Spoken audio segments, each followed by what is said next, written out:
বিশ্বজয়ীদের বরণ আর এই মুহূর্তে একেবারে প্রস্তুত মুম্বাই ওয়াংখেড়ে স্টেডিয়ামও কানায় কানায় পূর্ণ।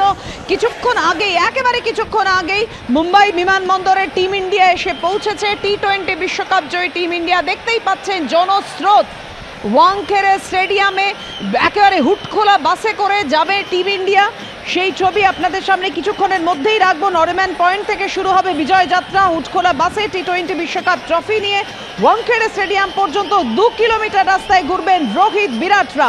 আর এই রোহিত বিরাটদের সম্বর্ধনা দিতে, স্বাগত জানাতে তৈরি, বৃষ্টিতে মধ্যেও তৈরি একেবারে মুম্বাই। আপনারা দেখতেই পাচ্ছেন আবেগে ভাসছে গোটা মুম্বাই।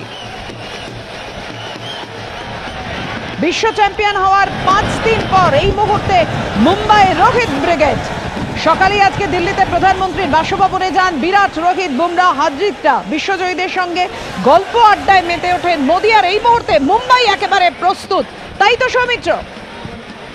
একদমই, দেখো মুম্বাই একেবারে প্রস্তুত। শুধুমাত্র ওয়াংখেড়ে স্টেডিয়ামের বাইরে নয়, যদি ধরা হয় তাহলে মুম্বাই বিমানবন্দর থেকে শুরু করে মুম্বাইয়ের যে টিম হোটেলে টিম ইন্ডিয়ার এই মুম্বাইতে পৌঁছে থাকার কথা ছিল, সেই টিম হোটেল থেকে গোটা মেরিন ড্রাইভ থেকে একেবারে ওয়াংখেড়ে স্টেডিয়াম, মেরিন ড্রাইভের যেখান থেকে শুরু হবে নরিম্যান পয়েন্ট থেকে ওয়াংখেড়ে স্টেডিয়ামের রাস্তাটা প্রায় 2 কিলোমিটার রাস্তা। যে ছবি আমরা দেখতে পাচ্ছি একেবারে কানায় কানায় ভর্তি, জনসমুদ্র পড়লো যেন কম বলা হয়। আবেগের বিস্ফোরণ ভারতীয় সমর্থকদের হবে নাই বা কেন পাতিয়া।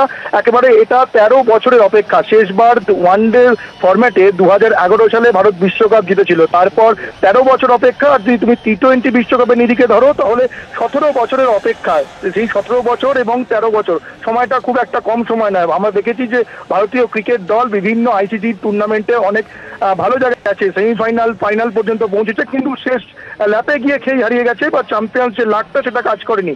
ফলে এই যে ভারতীয় দল যে চ্যাম্পিয়ন হতে পারছিল না, এই একটা ধৈর্য মানুষের মধ্যে, ভারতীয় ক্রিকেট প্রেমীদের মধ্যে তারা দীর্ঘ বছর ধরে রেখেছিলেন। তারই যেন এই যে ধৈর্যের আজকে যেন বিচ্যুতি ঘটলো বলা যায়। সেই ধৈর্য একেবারে সমস্ত ধৈর্য আজকে অপেক্ষার অবসান। ভারতীয় দল বিশ্ব জয় করে দেশে ফিরেছে এবং বিশ্ব জয় করেছে গত শনিবার, তুমি জানো, দক্ষিণ আফ্রিকাকে হারিয়ে। তারপর প্রাকৃতিক দুর্যোগে ভারতীয় ক্রিকেট দল আটকে পড়েছিল বারবাডোসে। তারপরই 5 দিন ধরে আরো অপেক্ষা, কাউন্টডাউন যেন শুরু হয়ে গেছিল শনিবার থেকেই। তারপর আজ 5 দিনের মাথায় ভারতীয় দল দেশে ফিরেছে। প্রথমে তারা ফ্রেন্ড হচ্ছে দিল্লিতে সকালবেলা প্রধানমন্ত্রী নরেন্দ্র মোদীর বাসভবনে তাদের ভারতীয় ক্রিকেট দলে আমন্ত্রণ ছিল। সেখানে গিয়ে প্রধানমন্ত্রী নরেন্দ্র মোদীর সঙ্গে দেখা করে গোটা ভারতীয় ক্রিকেট দলের প্রত্যেক সদস্য, এবং যে ছবি আমরা দেখতে পাই যে প্রধানমন্ত্রী নরেন্দ্র মোদী ভারতীয় ক্রিকেট দলের প্রত্যেকের সঙ্গে আলাদা আলাদা করে কথা বলেন।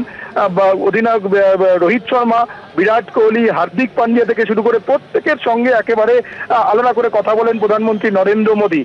তারপর দিল্লি থেকে বেরিয়ে টিম ইন্ডিয়া মুম্বাইতে আসার কথা। এই মুহূর্তে যে ছবি, পূর্ব নির্ধারিত সূচি অনুযায়ী 5টা থেকে এই শোভাযাত্রা বা ভিক্টরি ল্যাপ শুরু হওয়ার কথা ছিল, কিন্তু এখনো 5টা বেজে গিয়েছে। এখনো পর্যন্ত টিম ইন্ডিয়ার ভিক্টরি ল্যাপ মেরিন ড্রাইভ ধরে ওয়াংখেড়ে স্টেডিয়াম পর্যন্ত এখনো সেই ভিক্টরি ল্যাপ শুরু হয়নি।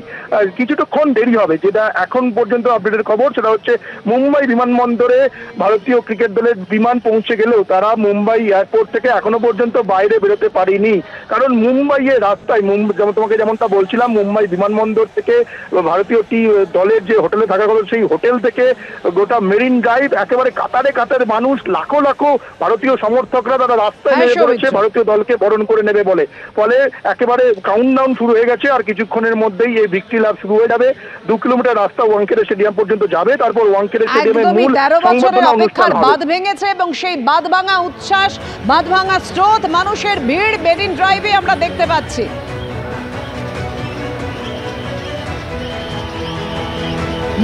মুম্বাই বিমানবন্দরে কিছুক্ষণ আগেই এসে পৌঁছেছে বিমান।